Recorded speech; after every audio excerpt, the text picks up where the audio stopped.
wallahi da zina da wadata ba sa haduwa.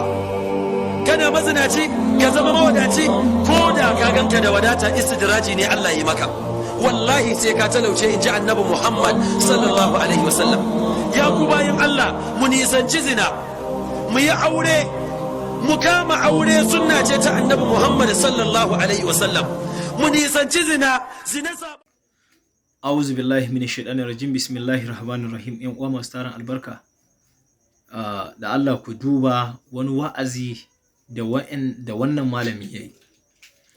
Har da rantsuwarsa yace wallahi zina ba za ta haɗu da wadatan kuɗi ba. Har da rantsuwa yace haka manzon Allah ya faɗa. Ire-iren waɗannan dalilan su suke sa muke ƙara cewa hadisan nan fa wallahi ba na manzon Allah bane.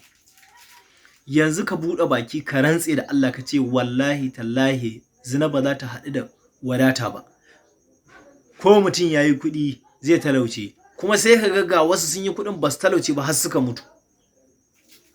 Saboda Allah, idan za ka yi irin wannan abu na ƙaƙalo falsafa ko kuma ka faɗi wani abu wanda za a yi mamaki bayan ya faru, to ai yana da kyau ka zurfafa tunaninka, ka tabbata abin da kake faɗa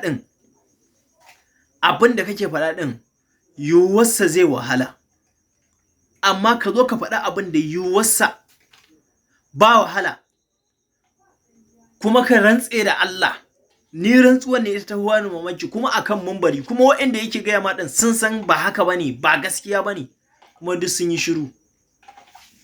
Kana faɗa wa mutanen duniya abu, kuma mutanen duniya suna jan abin kuma sun san ba hakan bane, kuma akan mumbarin malinta ka rantse da Allah cewa wallahi zina ba za ta haɗu da wadata ba.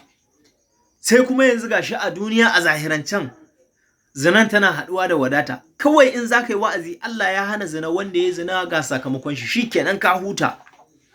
Amma san gwaninta, san iya yi, kun ji abin da wannan malamin yake faɗa cewa wallahi zina ba za ta haɗu da wadata ba, kuma gashi ta haɗu da tana haɗuwa da wadata.